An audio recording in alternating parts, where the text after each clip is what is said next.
In today's video, we're going to continue on with our NHL offseason plan series. Today, we're at the 27th ranked team from the regular season, the Philadelphia Flyers. It looks like the Flyers are entering the beginning of a rebuild. Which veteran players will be traded? Who will stay? What changes will we see? We'll discuss the possibilities coming up next.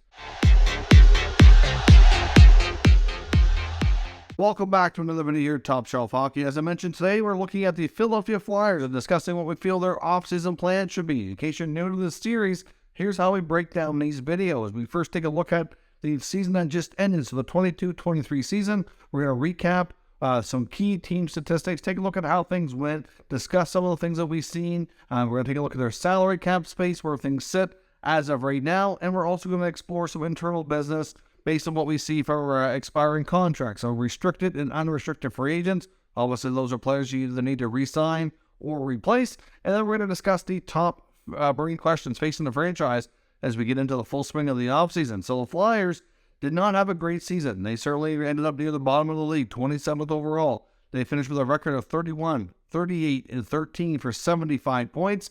I know there are some that would have probably liked them to see finish a little bit lower. I know a lot of Flyers fans we're kind of hoping they would take a little bit more of a tank approach, doing a better chance at Connor Bedard. Bedard could be a huge impact to any team that's fortunate enough to draft him. But 75 points puts them 27th overall, so certainly a handful of teams that have better odds than they do in the draft lottery. Their goals for ended up at 222 for 29th best. Goals against 277 for 23rd, so a team plus minus of minus 55. So certainly not a great showing there. The power play was the worst in the NHL at 15.6%, and the penalty killing wasn't a whole lot better, 74.7%. So that's 26th best in the NHL. So overall, they greatly underachieved. They had a lot of things happen. It was the first season for a new head coach, John Tortorella. He certainly seemed to be in a position where he was going to try to change the culture and obviously try to decide who needs to stay and who needs to go here on a longer-term basis. We saw general manager Chuck Fletcher be fired from his job partway through the season after an abysmal start. Injuries certainly have played a role in this team's demise. Obviously, they made a big trade for defenseman Ryan Ellis. Only played a handful of games, and he's never been in the lineup since.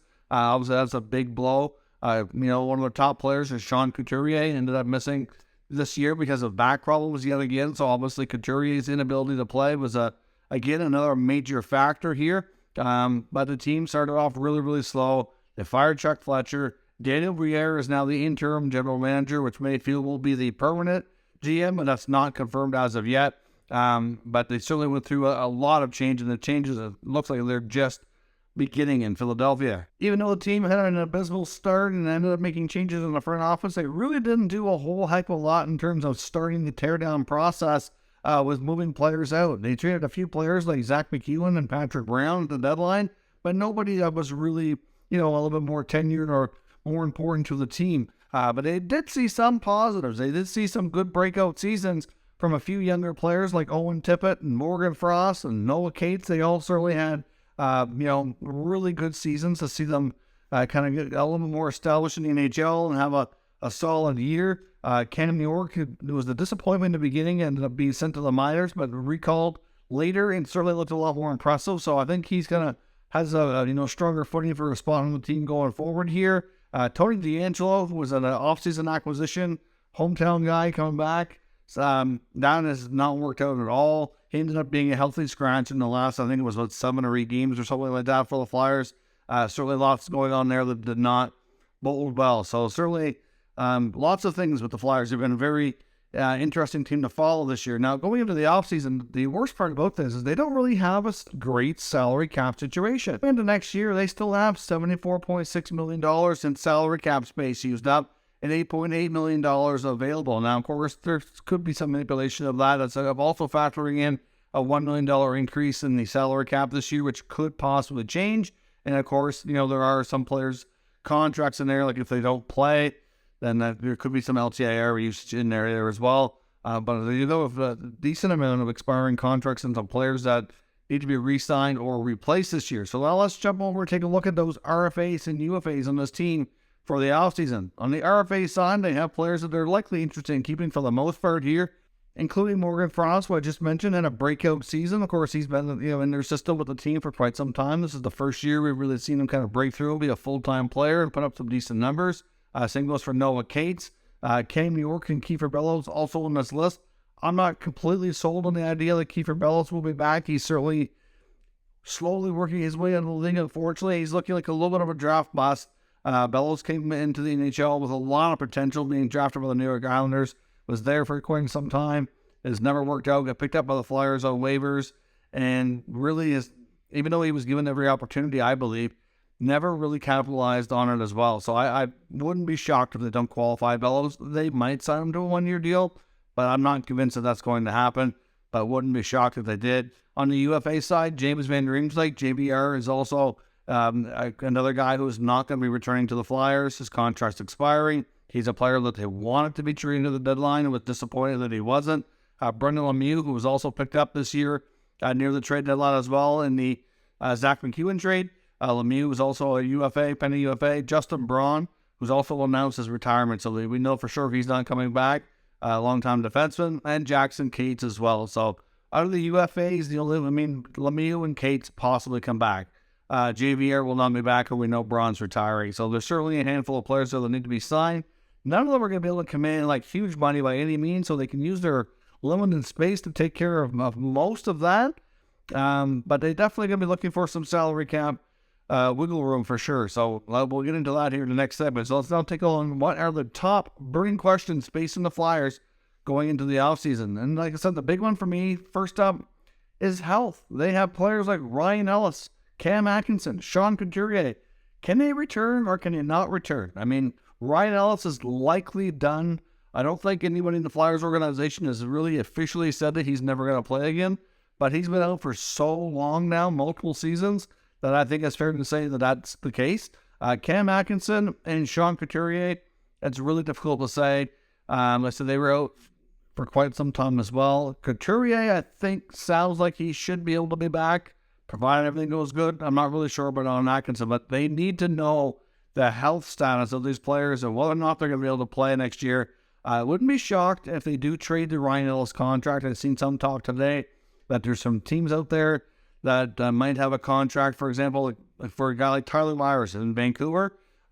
His actual salary is only going to be $1 million because he has a bonus that's due to be paid. Once that's paid, he's in the following year's deal. His cap hit is like over $6 million, I think it is. But the Ryan Ellis contract could be more beneficial to a team like the Canucks. So we'll see if they decide to move the Ellis contract. It might have some value for teams that need to be in LTIR. But Atkinson and Couturier, we don't know. But their health status is going to be a big part of this. Obviously, the 2023 NHL Draft is going to be a big part of their offseason as well. We know they're going to have a top 10 pick for sure, likely picking in that 7-8 range, depending on how much luck or lack thereof they have in the lottery. Obviously, they do have lots of trade activity that's rumored to be being discussed. So certainly, like I said, lots of players that are in the rumor mill for some potential trades, which we'll talk about it here in a moment. But obviously, the draft lottery is huge. They're going to get themselves a pretty good player, but how impactful and how quickly will impact the team will be determined by how much luck they have. If they were fortunate enough to get Connor Bedard, that would be a game changer. It will be for any team that's not lucky. But if not, they're still going to get a good player, but it's likely going to be, in that 7, 8, 9, 10 range of player. A lot of those players are going to college and likely might be a couple of years making it to the NHL. The other big question, too, is how deep is this rebuild going to go?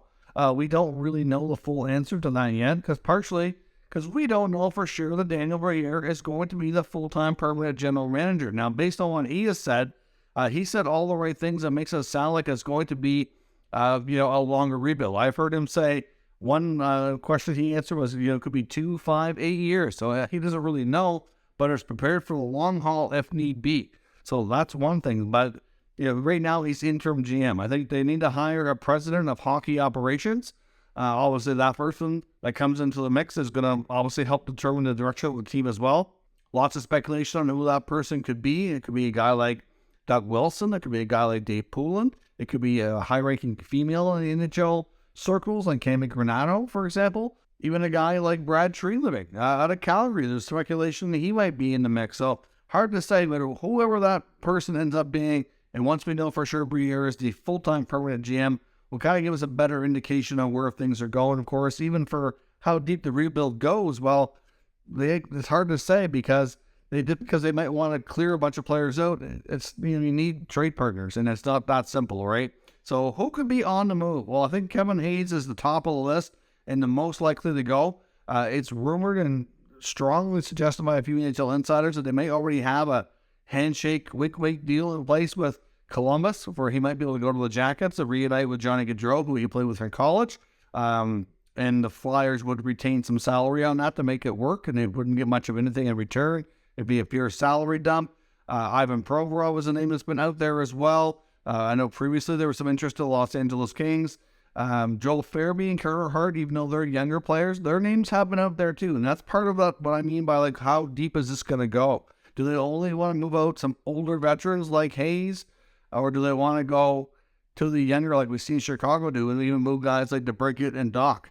Similar scenario with those two players. I mean, they're both players that would have a lot of value. Joel Farabee has potential to be a high-scoring winger. Carter Hart, still young enough, he could be a potential franchise goaltender for another team. Players are young enough that they'd have higher value and might be able to get a better return. So it's difficult to say. Guys like Tony DeAngelo, Travis Sanheim could be in that mix as well. And like I said, I wouldn't rule out the possibility of trading the Ryan Ellis contract. But there's certainly lots of questions around this team.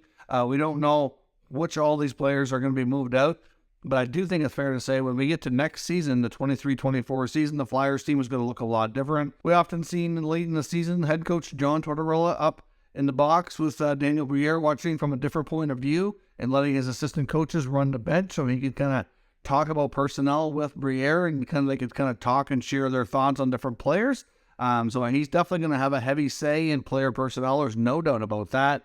And I think he's had ample opportunity now to kind of see who he feels are parts of the solution and who they could be moving on from. One veteran, I think, well, a couple veterans, I think that'll probably stick around unless the return offers are just too good to pass up. But I think guys like Scott Lawton and Travis Konecny likely stay. I know they seem to be players that Tortorella seems to be fond of, good character players that can be productive as well, that they will likely stick around and be part of the rebuild. But we'll see where things go. Lots of questions in Philly. They're going to be a very interesting team. Like I said, until we have further direction on who's running the team, it's a little bit dicey to say exactly the direction.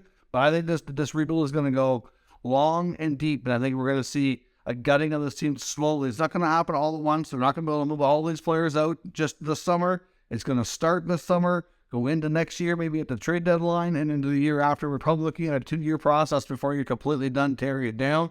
And then another, 3 to 5 years to build it back up, depending on all the prospects and draft capital you can, accumulate from all those different deals. So let me know your thoughts on the offseason for the Philadelphia Flyers. What do you expect? How deep is this rebuild going to go? Who do you think will end up being the new president of hockey operations? Which players do you see being traded out? Give me some mock trades. We can talk about that as well down in the comments. If you're new to the channel, make sure you subscribe and stick around. We'll keep you up to date with the latest news, rumors, and analysis of all 32 NHL teams. Thank you for watching, and I'll catch you next time.